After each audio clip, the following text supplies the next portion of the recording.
managers aren't out there scraping up ice poop. Hello, I'm John Rossi. I'm a touring drummer with a passion for animal conservation. When I'm on the road, I spend as much time as possible visiting zoos, aquariums, and conservation organizations. Now, I want to share those places with you. I'll be talking to keepers, vets, conservationists, anyone who can help me in my mission of connecting my people to animals through their people. Join me on my Rossifari. Hello, hello, hello, and welcome back to the podcast with a host that just popped a bunch of gum in his mouth before sitting down to record a podcast. The Rossifari Podcast. Yeah, seriously, I just did that, see? Okay, I'm going to throw that out now, though, because that is gross. Ugh, I'm so disappointed in myself for that. But now my mouth is gum-free, and y'all are saved. So no worries there, no worries there. But yes, welcome to the Rossifari Podcast, and I'm glad to have you here, or have you back, or have you for the first time, or whichever it may be. Some quick reminders at the top of this. Make sure you're following along at Rossifari on Instagram, Facebook, and Twitter, at Rossifari Pod on TikTok, and, make sure you check out the website every once in a while, rossifari.com. We've got merch. We've got the episodes on there. We've got, I don't know, probably some words or something. I don't really spend much time on my own website, but yeah, there's stuff there, but there's merch and it's really cool. And there's Poop Story merch and there's regular Rossifari merch. And I just really like saying merch. I also like wearing my merch because it's really cool merch. Also, my birth month is March, which kind of sounds like merch. No? All right. We're being goofy, but that's okay. That's okay. But hey, let's talk about the episode instead of me just rambling, shall we? Actually, I lied. We're not going to do that quite yet because I'm feeling salty right now. As I was sitting here recording this, I just got a message request from somebody who had already commented on something, one of my Rossifari reels on Instagram, basically saying that all animals deserve to be out in the wild because, as we all know, the wild is pristine and awesome and, takes care of all the animals. And that's why animals like snow leopards are totally not endangered. Eye roll. Anyway, this person just sent me a message. And now, remember, we were discussing whether or not snow leopards are thriving in the wild. So let's see here. What did this person send me? 1, 2, 3, 4, 5, 6, 7, 8, 9, 10, 11, 12, 13, 14, 15 pictures of, as far as I can tell, like 2 or 3 meals. There's some beef pot roast. There's some chicken wings. There's some mac and cheese and mashed potatoes. I don't think that really proves the point. And some like turkey and gravy, I think. And it says, these are some of your favorite animals on dem plates make you, lowercase u, wonder with a capital W, doesn't it? No question mark. No, sir, it doesn't. And I don't see any snow leopard on those plates. Don't get me wrong. I'm grateful that I don't see any snow leopard on those plates. But I don't understand the idea. Look, I get that there are anti-captivity people out there, and that is, one of the reasons this podcast exists. But whatever the heck argument that was supposed to be, well, you sent it to me while I was recording this. And so I'm just going to laugh to my entire audience about it. So, haha. But anyway, now that I've managed to be entertained by that, I actually will get to the episode here. So if you listened to last week's episode, you know that I have been on a bit of a road trip, spent a week coming to California, and now I'm in California for a gig. And I did an episode kind of recapping each day of the road trip. And I mentioned that you'd be hearing more from a lot of those facilities that I visited because I got to do interviews at them. And today is starting that series. So y'all are going to be coming across the country with me, starting off by visiting an old favorite, the Akron Zoo. And today I'm going to be bringing you our second interview with Kristen Scaglione a keeper who has been on here before and who is going to be on again. I guess I kind of already said that, but whatever.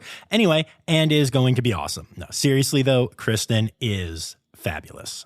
So the last time that Kristen was on, she was a carnivore keeper at the Akron Zoo. And if you haven't heard that episode yet, you may want to go check it out before or after this one. It's not like a direct sequel, you know. But that's episode 40 from back in season 1. So you could go check that out. Yeah, she has since changed jobs for a better position at the zoo, but it did mean leaving those lovely grizzly bears that she loved so much and some of the other carnivores she was taking care of. So, what does that mean? What does that feel like? What animals is she taking care of now? What cool stories does she have? We're going to touch on all of that. You're going to hear all the cool stuff. It's going to be great. I love Kristen, and this is a really fun interview. You're also going to hear a name that if you've listened to Zoo News regularly, you hear pretty much every week because she always sends me stuff. Colleen Lenahan is the gift shop manager at the Akron Zoo. And she's awesome. And she comes up in conversation at least once or twice in this episode. So when you hear her get mentioned, that's who she is. She's a fan. She sends me stuff on Zoo News all the time. And she's just lovely. So you'll get to hear about her a little bit more in the episode. I will tell you, we were deep into our interview, having a wonderful conversation when it may have been mentioned to us that the room was only reserved for so long and we had to get out of there in about 10 minutes.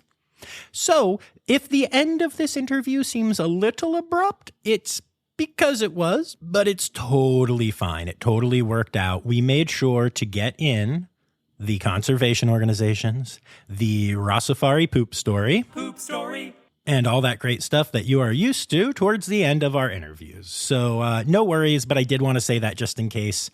You know, I'm kind of worried that some of you are going to think I don't really care about birds because we're talking about birds and then it gets quick. But I do. I love them. They fly, except for the ones that don't. It's cool. So anyway, here is an ad and then we will get to it. But first, like I said, here's that ad. Today's episode is brought to you by Daydreamers Studios. Do you have stories and expertise to share with the world? Have you ever thought about starting your own podcasts? There's no better time to start than now with the help of a trusted production partner. Daydreamer Studios is a full-service production company that takes all the stress off your plate. You can focus on creating engaging content while they focus on recording, editing, audio engineering, hosting, and publishing on 22 platforms. Log into the advanced remote system with one click, and the Daydreamer team will be on the other end, ready for you to record everything you have to say. Owned and operated by Daydreamer Network, Daydreamer Studios continues on the company's mission to empower storytellers of all kinds by making podcasting accessible to all. For more information and current promotions, visit daydreamernetwork.com/studios. Okay, so here we are at the beginning of our road trip, unless you count last week's episode, which was the road trip, but I don't. So here we are at the beginning of our road trip at the Akron Zoo, talking to Kristen Scaglione. Enjoy, y'all.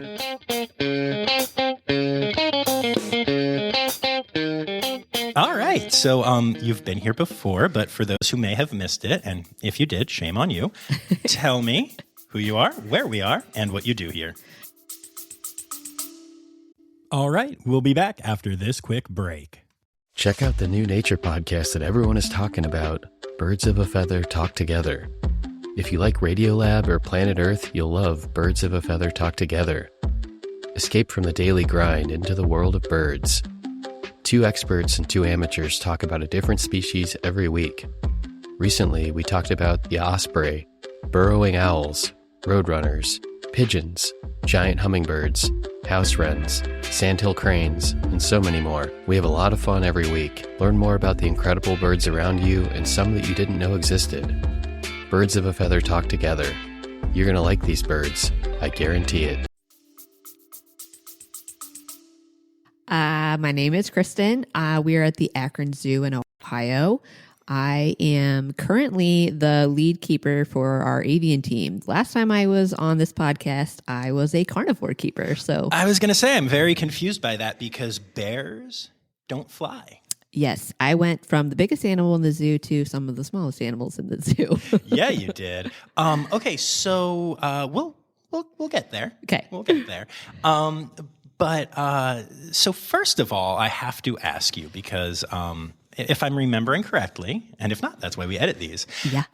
Akron recently got re-upped for AZA accreditation. Yes. With a Perfect perfect score. Yeah. How amazing is that? Yes. Okay, so tell me what goes into that and how much effort was put into that and how much bribery no, I'm kidding. I'm kidding. But no, Lots of seriously, pizza. tell me about that. Seriously. It's a lot of work, and there's not going to be one person out there who has accreditation that's like, reaccreditation is a breeze. But whenever we have reaccreditation, it's, we're going in and not only making sure everything is sound, like proper exhibits, proper welfare, all the records, we have to go through those, make sure they're fine, and everything is pristine. So like, we're dusting the morning of, like, in animal areas where there's straw and like wild sparrows pooping on things. We're like, we got to dust today. So it's just a ton of work. But it is nice though, because we can kind of go back and, check in on the stuff that we've maybe gotten complacent about over the past couple of years. When we had accreditation, not this time, but the time before that, we had like an extra extension cord somewhere, and they were like, "This extension cord, you can't use those all the time." So now we're like, extension cord safety everywhere. So it's just stuff like that, and so yeah, it was a lot of work for months leading up to it, and then it just like gets here, and then they're gone, and it's like, okay, all that stress over nothing. Literally nothing in this case, which is just amazing. I was so proud of y'all. Thanks. I mean, seriously, when they announced that, I literally cheered. It popped up on, I think, my Instagram. I think possibly Colleen sent it to me, the gift shop manager here, who is a fan. Hi, Colleen. And as soon I literally cheered. Like, Yay. Sitting on my Thank couch you. by myself in my oversized red panda shirt that I sleep in, because of course I do. Right. And I was like, woo, because that's just so cool. And I always talk about how great the Akron Zoo is. Like, it has been a topic on here a lot, but like, y'all went and proved it. So Yeah, we're messing around. no, yeah, congrats to the whole team. That's so cool. Thank you. Yeah. All right. So, you've been on the podcast before, and I rarely prep for interviews because I like to just make it a conversation. Yeah. But because you had been on, I re-listened to your episode, Okay. and I came up with all these topics of things to talk about and Okay. follow up on, and all of them are carnivore related. Wow. So, thanks for nothing. No, I'm kidding. Yeah, I switched teams purposely to just bamboozle you. I figured. We've stayed in touch a little bit since the episode. Yes. And somehow that weirdly never came up. So I think you do It's just pretty like messing with recent. me. It's pretty recent this happened. Cool. All right. So seriously, all joking aside, let's get into this. Okay. So when did this happen? So I moved teams in October. Okay.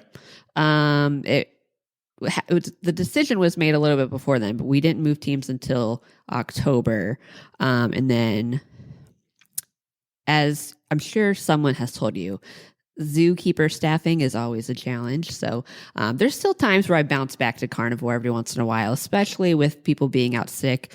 But yeah, I was on carnivore for almost 7 years. So, if you still have carnivore questions, I'll happily talk about them. Well, no, this opens up a whole new world. I'm excited. This just became a bird episode. So. Yeah. So working with the birds now, it's been a lot of learning. I worked with some birds. A few years ago, we'd structured our teams a little differently. So I worked with carnivores and birds. Now it's all birds. So yes, very, very different. Okay. So why did you make this choice? So like I said, I'd worked with carnivores for a long time, and I was really kind of itching to move further in my career. And this was a lead keeper position opening up. Fancy. And I thought I was ready to take the next step and maybe be in a leadership position. I've done a lot of leadership positions within AZAC, and I thought I could transfer that here. So managers must have agreed because they were like, yeah, Kristen, you would be a good lead. So it was a little bit of a lateral move and a vertical move. Okay. So yeah. That's awesome. So what does lead keeper mean exactly? So our lead keeper positions are kind of like a middle person between the keeping staff and like the collections managers. So we are in the field 2 to 3 days, and we're doing like administrative work 2 to 3 days. So I am trained on all of our bird areas, but I'm not like the principal keeper or like the primary trainer of any animals.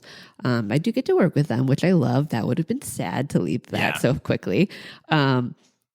But we like do a lot of the scheduling. We do a lot of coaching and a lot of the other super boring administrative stuff that, you know, people don't actually want to do. But it's nice to have a keeper who actually like knows the needs of the keeping staff, also be able to do that administrative stuff though. Oh, absolutely. I, on my tour, I serve in a management capacity and as a actor and performer and drummer and all the things. Yeah. And there are many times that I'm in a management meeting and a conversation is happening and everyone's getting excited about something and my eyes are just getting bigger and bigger and bigger. And I'm like, so here's the perspective from the stage to what you just said. And it's nothing against those people. They're great at what they do. It's just a different perspective and a different understanding. And so that makes a lot of sense. Yeah, it's kind of nice having like the translator between two different levels. Like sometimes stuff goes on in management and keeping staff's like, why did they decide that? And then the lead keeper can be like, oh, this is, the thought process and where we landed. And then vice versa as well. So like the keeping staff is saying this, they would like this, or they like this.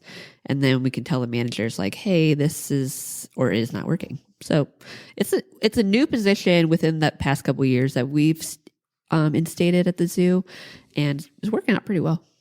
That's awesome. I love that.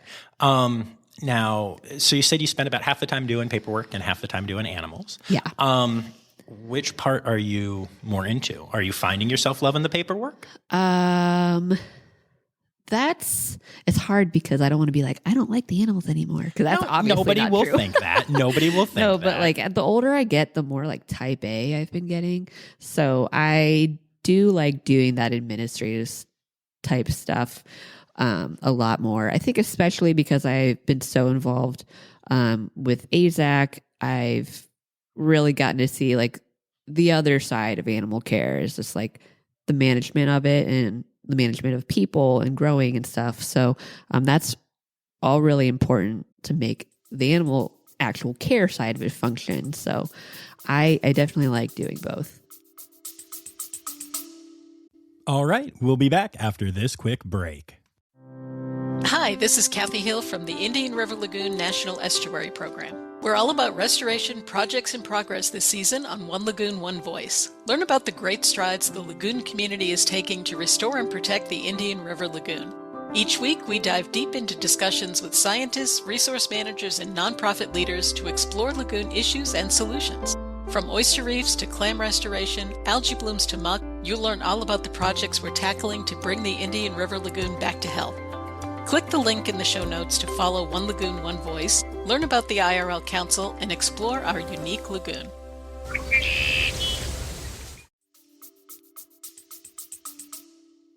Cool. Now, I notice also that you mentioned that when you said you were, had transitioned away from animals some of the time, you said it would be hard to transition away right away. Completely. So is the goal then to move into higher management? I mean, you're still, look, again, not to bring up Colleen again, but I have to throw my fans out there and give some shout outs, but she's the gift shop manager. Mm-hmm. And she knows about everything at the animals and knows about all the animals and talks about all the animals and loves the animals and is as connected to those animals as anybody on staff. So again, this isn't saying, do you want to stop loving animals?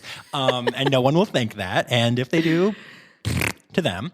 But, tell me, is that the goal? I don't know. I always go back and forth about it. Like when I first started my whole animal care career, so like 10 years ago. I feel like I was like 9 when that happened, but obviously I was like solidly in my 20s. But I was like, I want to go in and I want to be a curator, and that sounds awesome. And looking back, like, I don't know why I wanted that, because our curators, they're just in meetings all day, every day. Like, some of them really do spend a lot of time out in the field helping us and doing projects, but it's not the same by any means of actually being in animal care and working. But then on the other side, today there's like a wind chill of 6 degrees. Managers aren't out there scraping up ice poop. Ice poop. So, you know, I think like when you start off in animal care, it's like absolutely just want to touch and squeeze all of the animals. But then as you get older and you're like, wow, I'm kind of really tired today. It's like, I don't want to be outside in the cold and doing physical labor. So I don't know. No, I totally get that. You know, I like to tie things back to my own experiences. Mm-hmm. There was a day, I have this distinct memory where I woke up fairly early and I started working on some paperwork for the tour. And I worked on it until it was dark. And I had put in more than your normal, like 8 to 5 type day at the computer. And I was like, I sat back and I had the back thing that you get when you work at a desk too long. Yeah. And I had the whole thing. And I went, wait a minute, I'm a drummer. What the hell just happened? Because like, yeah, you when you get into these other things, there are other sides to it, and it can get interesting, you know? Right. But also, like you said, that it pays better and it has other perks, and I'm not scraping up ice poop, which normally you don't have to do if you're a drummer, but whatever the drumming equivalent of ice poop is, you know, I get to avoid some of it, and right. And that's all good. So yeah. Okay, yeah. And you keep talking about AZAC, and anyone who listened to your first episode knows that you are obsessed. But in case people haven't, AZAC is... So AZAC is the American Association of Zookeepers. It's run on a national level. So there's like the overarching national association, and then there's like 150 local chapters of AZAC. So we obviously have one here at the zoo, Akron Zoo chapter of AZAC, if you couldn't figure that out. And so I'm an officer for our chapter. And I'm also on the board of directors for the National Association. And because I thought that wasn't enough, I am the co-chair of next year's National AZAC Conference. So, yeah, I talk about AZAC a lot because it's my whole life outside of work. Which, you know, it's also inside of work. So, yeah. That too, yeah. Okay, so what kind of stuff are you doing with AZAC? And how has COVID affected the stuff that AZAC can do? COVID has ruined us. No, really? I'm just kidding. You're the one place that COVID has had a negative effect on, I suppose. Yeah, COVID has affected our chapter directly and nobody else. No, as you can imagine, with everywhere, it's been really, really tough. We do a lot of fundraising with like in-person events because we like to network and we like to drink a lot of beer. So, you know, lots of alcohol related events. And with COVID, we can't do any of that. Like, we can't gather. We've been trying to do a lot of online things, but I think people are getting burnt out of online things. So, you know, it's just been a lot of brainstorming, and we've been networking with chapters across the country. Everyone's having the same issues, but it's nice because we're all coming together and being like, hey, this worked for us. Why don't you guys try this? Or we want to try this. We saw you guys doing this. What did you think? So even the conference host, like this year is Toronto, next year's Akron, and then 2024 is Omaha. Like, our chapters directly talk to each other all the time and be like, how can we help each other get through this terrible time? So COVID's not doing us any favors, but we are still here, still working. We still are collecting cans. Our big thing for our chapter specifically is cans for corridors. We're the only chapter. We were the first chapter in the country to do it. I think there might be one or two other ones now that collect cans and then recycle them for reforestation in Brazil. So we're still doing that. People are still drinking pop and bringing their cans in. So at least we have that going for us. Well, that's a positive. And how do you reforest a forest with cans? So for every 75 cents we raise, it's one tree. So we take our all of our aluminum to City Scrap in Akron, who have been phenomenal partners through this. And we then send all of that money to IPE, which is, it's actually run through Durrell, which is a place in France. And then they work with the association in Brazil and plant corridors.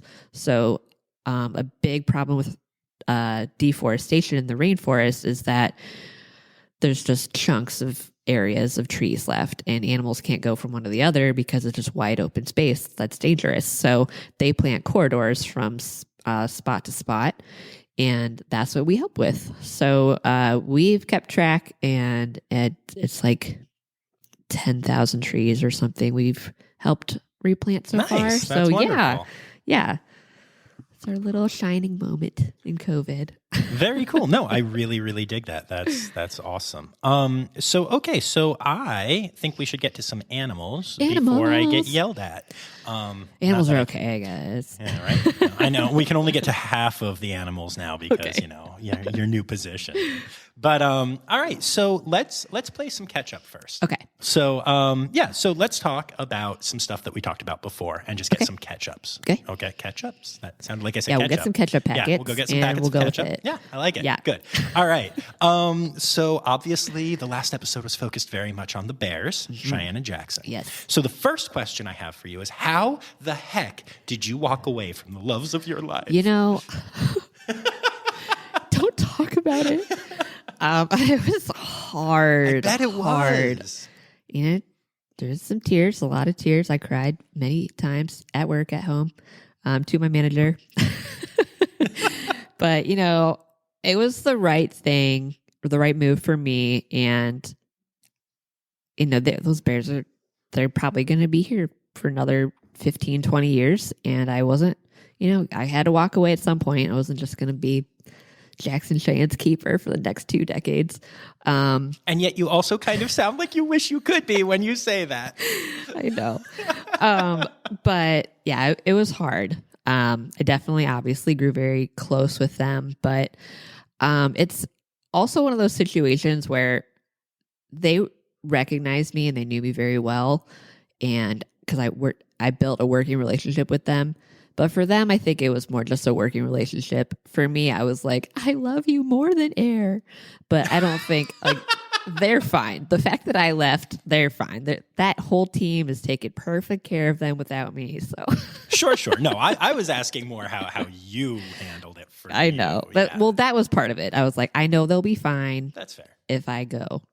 And I didn't leave the zoo, so I still walk by all the time and say hi and stuff. So they're still sometimes there being they even adorable. let me go in there and feed them grapes. Oh, that moment. Okay, so I get accused all the time of saying the word favorite too frequently because everything is my favorite, every animal is my favorite, everything is my favorite. But when it comes down to the top 5 animal experiences I've had with this podcast, I fed grapes to grizzlies, yo. That's crazy. It's some of the weirder animals and the bigger, walrus and grizzlies. Yeah. And, those are a lot of the moments that really stand out to me as crazy. It's time for Interrupting John. Okay, so just in case you haven't heard that episode, or let's be honest, even if you have, because it's really adorable, here is some of the audio of me meeting the bears and feeding them grapes. You'll get to hear them eating the grapes, which is just the cutest sound ever. And also, this was with Kristen, so you'll hear a little more insight into her bears quickly. Enjoy. So if you want to give them a couple grapes, you can. That'd be amazing. They'll take it from you right through the fence. What is more scary than feeding a bear a grape, right? What a sweetheart. It's when you get up close to them, you realize that they're not that terrifying and aggressive and mean. No, I mean, obviously, I'm not going to go in there by No, any right. stretch of the imagination. I think their playing would be more dangerous than their attacking. Those big wet mouth noises are just so cute. I love these grizzlies so much. I get so happy every time I see them. Okay, back to the interview. And for whatever reason, people talk about grizzlies a lot more than other animals and are very scared of them and everything. Mm-hmm. So that has become one of my, like, I'll just hear people randomly, pooping on grizzlies and saying that they're bad and should be shot or anything. And they're so fierce and scary. Mm-hmm. And I'm like, I fed grapes to grizzlies. It was adorable. And they're gentle. They were so about it. gentle. They were so sweet. And you want to stop a room. It's like a record scratch. It's like everyone's like, oh, and these bears, and we need to shoot them dead, and blah. And I'm like, so I fed grapes. So sweet. Yeah. And my voice always gets really quiet. I'm always like, so I had an experience once. Yeah. Where I got to feed some grapes to grizzlies, and it was magical. It is one of those things where anytime it comes up in conversation, it is a room silencer, a story topper, it's Well, I'm glad we could create that magic moment for you. So good. So good. When I was listening back to your first episode, I have the audio from it on there, and it just I could listen to it on repeat. It's the sweetest sounds. It's so good. Yep. Yeah. So, all right. So good to know that they're doing well, and all is good up in Beartown. Beartown's good. Good. Love it. And how are the wolves and coyotes doing? So last time we talked, we did not have puppies. No, right? I know. So the red wolf pair that we had last time we talked did end up having puppies. We had 8 puppies in April, and it was probably the best thing that's ever happened. That's fair. I do remember you texted me and were like, this is happening and this is the best thing ever. And I was like, you're not going to steal a puppy, right? Right. No, they're trouble. They're mud. They're Mud City right now. I would not want that Mud City puppy in my house at this point. Fair. So how are the pups doing? What's the plan? Tell me all the things. So we still have 3 of the puppies here. 4 of them actually are out in the wild. So that is a really awesome thing that like a handful of keepers in zoos get to say that they were a part of. So I'm like unbelievably humbled by it. So like we had our puppies, and so our mom wolf Juno is this teeny tiny little pixie wolf. She's like on the low end for a normal red wolf.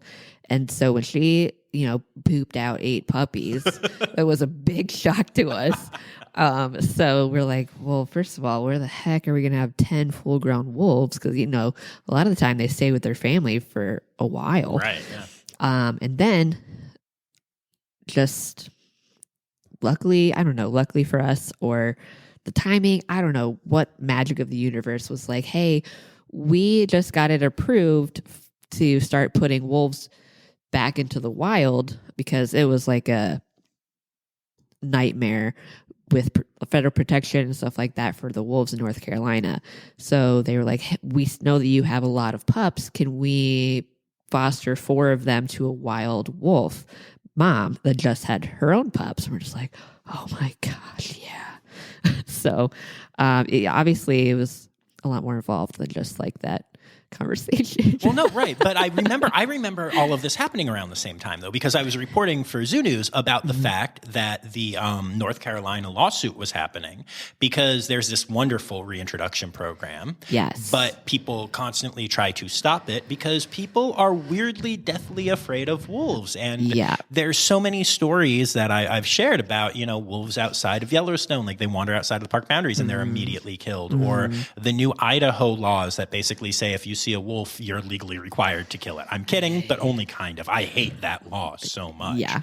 And there are all these issues. And so I remember that, like, I forget if I knew the wolves were pregnant or if it was literally like back to back that first they announced that the law, that the reintroduction was allowed to start happening again. And then you told me about the wolves. I forget what the order was, but it was like bang, bang. Yeah, that all happened like really close around the same time. And that's why I was saying it was like some gift from the universe that it all was coordinated out so well. So, and then am I remembering correctly from what I've read that the way that the reintroduction works is they know where the wild wolf dens are, and they wait till the mom goes out to hunt, and they just like drop the pups in and then watch to make sure that she accepts them. Am I remembering this right? Or more or less, that's kind of what happened. So they track the dens, but they try not to disturb them too much so that they don't move them before they can put the pups in there. And then when mom leaves, they will take the pups right there. They kind of rub the other puppies on them. Right, so they're like, scent, yes. Hey, you may have missed these other ones that were there the whole time. And then they'll leave completely. And then they will go back later and see. So in this case, when they went back, the mom had taken that she'd moved the den, but she took all of the pups. Like there wasn't anything left behind. So that was a good, like, oh, these are all my puppies. I need to move all of them. Not like, I don't know what that is, but so my new dream job, I just realized, is wolf puppy rubber. Okay. Just taking a wild pup and a captive pup and just Yep. That was probably some extreme cuteness. Yeah, I mean, come on. Yeah, but that day was crazy because they're babies. They can't be away from a mom for too long. So we had to come in that morning, get them all together, do quick like health checks. We microchipped them, and then we drove them straight to a private jet.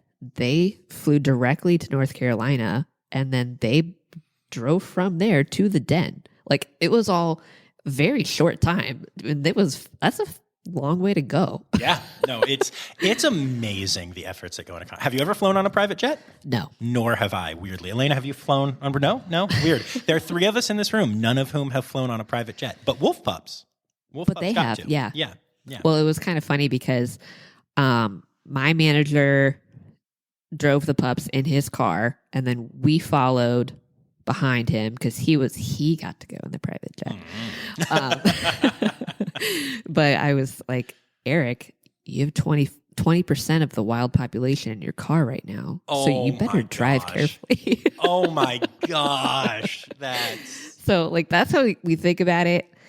Like single-handedly, that's how much of an increase our pups had to the wild population. So it's just, the whole thing's crazy. Have I mentioned how proud of the Akron Zoo I am? I don't know if I have. That's just astonishing. That's so good. And then the last ketchup-y thing that I wanted to do, because again, we're on ketchup packets here, is to ask you about how's Wild Asia going and anything new and exciting over there. Wink. Yeah, Wild Asia's okay. I'm just kidding. Wild Asia's going great. So from carnivore side of things, we have our two tigers. They're doing great. Both love their habitats. Pandas, obviously, so cute. So cute. Weren't out when I went there today. Very sad about that. Hoping they will be later. Oh my gosh.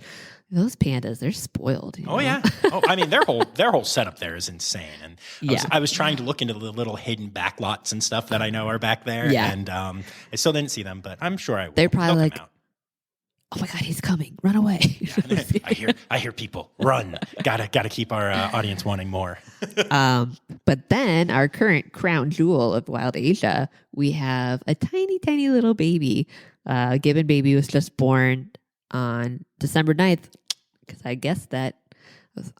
We had a poll on when she was gonna give birth, and I was like way early, like by a week, and I still won. That's amazing. So I will always remember that forever, but not important. The baby's doing really well. I have only seen it once, and that's okay, because whatever mom needs to do to take care of it. So it's kind of funny looking though. It's gotten cuter, I think. Like I just saw it today. When I saw it, it was still very new. Yeah. So it was kind of just like this little bundle of weird, but now he's getting like a little bit of fluffiness, looking around more. Yeah, definitely much cuter. Yeah, there's some cuteness happening now. Yeah. And I did get a good view, which was nice because I know that's not always easy. Good. And so male or female? We don't know. So when they are born with that blonde fur, and then that'll change color depending on sex as they grow older. But right now, Parker's just been hanging on to it, and we haven't gotten hands on it at all, so we don't know. Okay. And so if you don't know that, then can you at least tell me the name? All right, we'll be back after this quick break. Animals are taking center stage in research, not just as objects for human benefit, but as beings with rich histories and geographies. Join me, Claudia Herzenfelder, on the Animal Turn podcast as I interview leading scholars about emerging ideas and concepts in animal studies. Each season delves into a unique theme, revealing how concepts intertwine or diverge, and this kind of discussion encourages a deeper reflection about animals and their broader contexts. So far, the podcast has considered themes as wide-ranging as law, politics, sound, the urban, and biosecurity. If you are interested in animals and unpacking the ways we know them, find the Animal Turn podcast wherever you listen.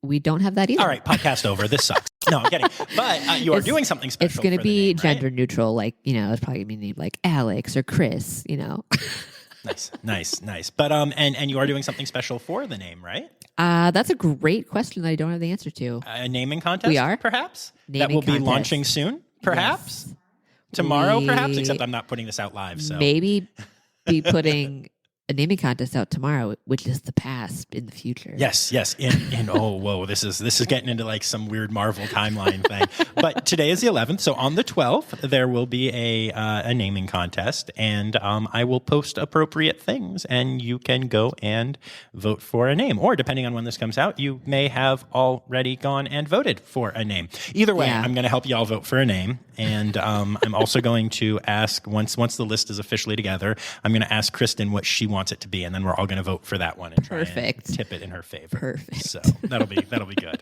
All right. So tell me about your birds. All of them. Birds. Go. In alphabetical order, please. No, I'm Oh kidding.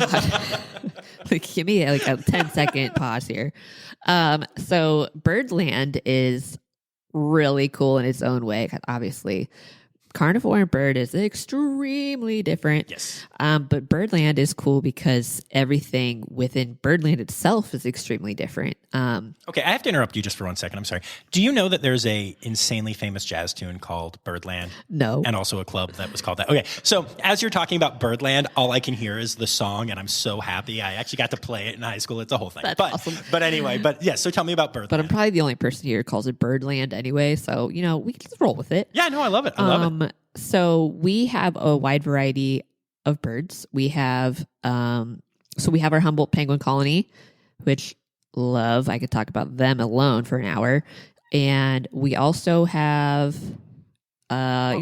Do you think I'm going to let you talk and say, hey, we have penguins, and then not tell us about the penguins? Come on. Tell me about the penguins. Well, I figured we'd circle back. Nah, my memory's not very good. So let's just hit them So now. we have 18 Humboldt penguins. I actually used to be one of the main penguin keepers for 5-ish years. Took like my 2-year specialized carnivore time off. Now I'm back with the penguins, so Nice. it's really great. But I've been playing catch up because I don't know if anybody's talked about penguins before on this podcast, but it is nonstop drama in penguin world. It's just like a soap opera daily, especially now we are at the beginning of breeding season. So fighting, keeping track of who's with who, are they allowed to be with them? And it's just... they're just like little people. Did you see that the Kyoto Aquarium in Japan actually has a flowchart that shows like it's really impressive. All the drama and all of the love and all of the breakups and all of that. Yeah. When I started on Penguin years ago, I had to make flashcards, first of all. And then I had to make a family tree and be like, who is related to who is dating who is married to who? Because, they say penguins mate for life.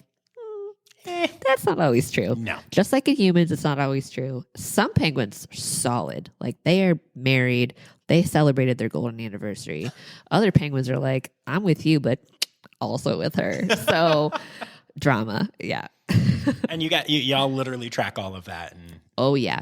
Yeah, because penguins are also part of SSP's, Species Survival Program. So we do track all the genetics there. So we have to know who is with who, especially because, like we were casually talking about earlier, we have some pairs that are mildly incesty.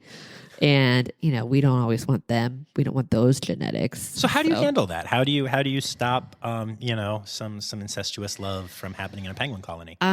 So we do try to like physically separate them sometimes.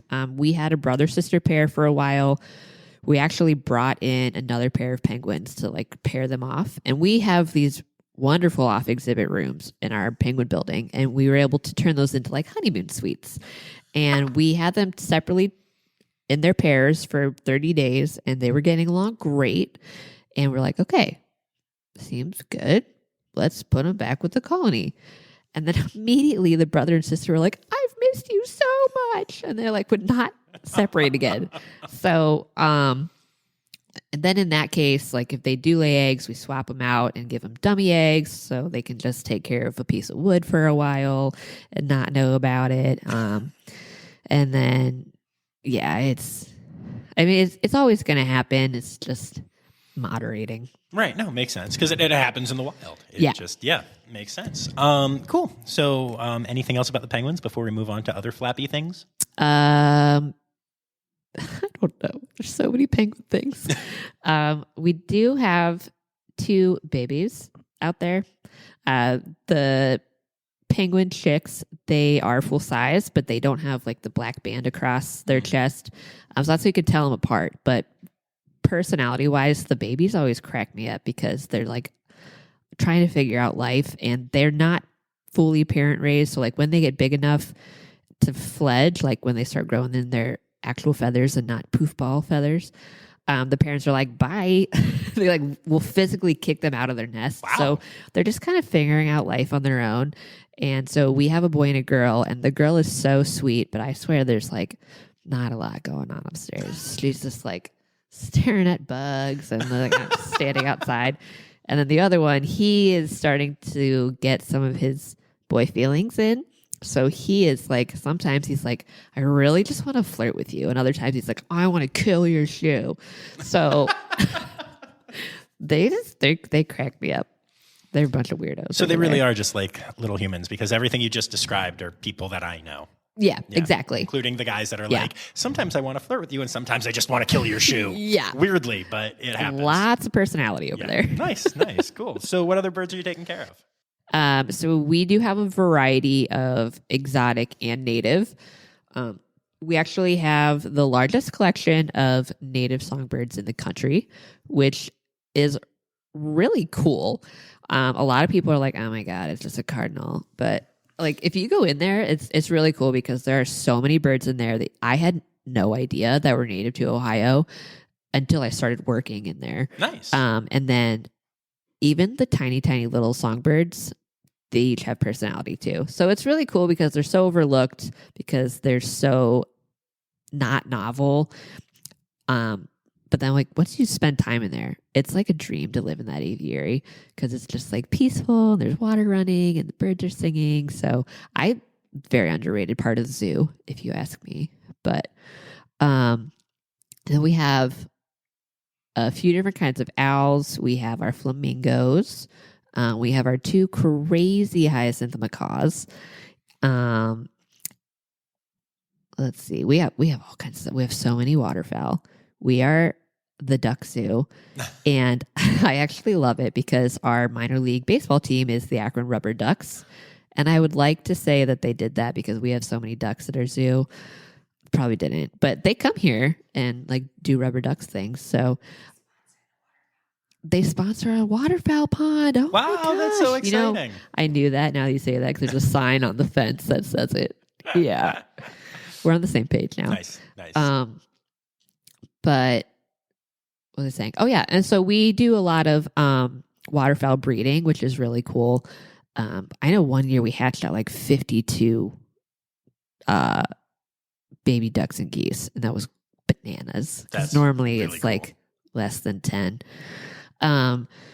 And we also have a baby condor right now. Really? Yes. Oh my goodness. That's awesome. He is such a special boy. And this is our first time hatching a condor here. We've tried for years, and they're very specialized. Like they need a lot of particular parameters. And so it's super exciting to finally hatch one out, because normally to hatch out a condor, it's taken to San Diego because that's where they do all of their releasing. But we're like, you know what? We're just going to try to hatch it here because maybe give it our best chance to not take it on an airplane. And yeah, first little baby. That's amazing. I'd hatched before. I was on bird team, but they did a phenomenal job with all of it, because it was nothing anybody here had ever dealt with, and they did a great job. But now I'm on bird team, and I get to take care of him as a juvenile, where he's crazy. That's amazing. Yeah. Oh, that is the coolest. That is the coolest. Are there any conservation organizations you want to give a shout out to? So I was thinking about this when we talked yesterday. Since I'm on bird team now, I really wanted to highlight the Lights Out program. Okay. That, Akron does it off and on. With COVID, it's been very challenging, but Cleveland is still really big. My friend Tim Jasinski runs the one in Cleveland, and he is probably the most phenomenal person in the entire universe. He is a rehabber at Lake Erie Nature Science Center. So if you ever want a bird person to talk to, he's your guy. Hook it up. But yeah, they go around downtown Cleveland and get birds that have struck windows, because birds get lost in city skylines because it looks like the night sky at night. And so they'll hit glass and fall to the sidewalk. And as you can imagine, a lot of them don't survive, but a lot of them do. And they go around to recover them. And the ones actually that do survive but have chronic issues, we actually have some of them here in our aviary. Okay. So we are like a place for them to spend their lives if they probably can't survive in the wild.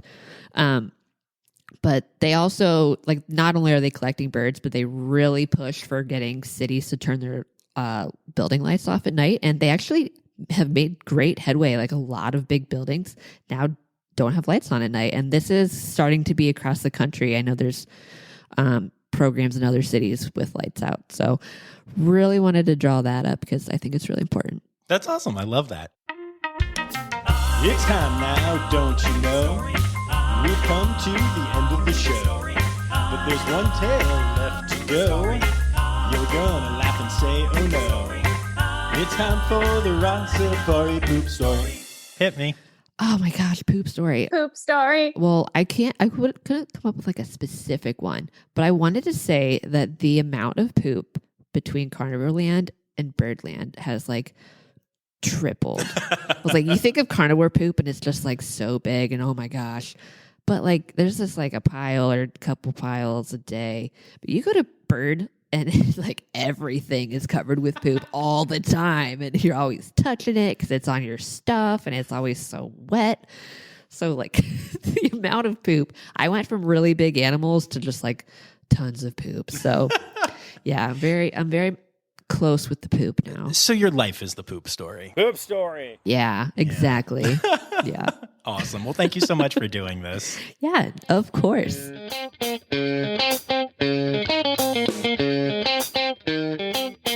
Well, there you have it, folks. Kristen is awesome. The Akron Zoo is awesome. Birds are awesome. Everything's awesome. I would say that should be a song, but it already is from the Lego movie. So, cool. You can check out the Akron Zoo at Akron Zoo on social media and akronzoo.org on the interwebs. And you can check out an all-new episode of Zoo News dropping on Friday, just like it always does right here in this feed. So make sure that you're subscribed, make sure that you're hanging out and doing all the things and spreading the word and helping Rossifari grow, because, you know, I have to put up with a lot to have this out there. I have people sending me pictures of dinner. So the struggle is real? ? Anyway, folks, final reminder, the word credits backwards is, in fact, Steiderk. The Rossifari podcast is produced, hosted, and engineered by John Rossi. Editing and fact-checking by John and Dr. Zoe Vesley Gross. Our theme song is Sevens by Nathan Burke, performed by Nathan and John. Interrupting John theme and additional voices by Taylor Isaac Gray. You can reach John directly on Instagram and Facebook at Rossifari or by email at rossifaripod@gmail.com. Rossifari is part of the Daydreamer Media Network. Now, stop listening to me and go visit a zoo.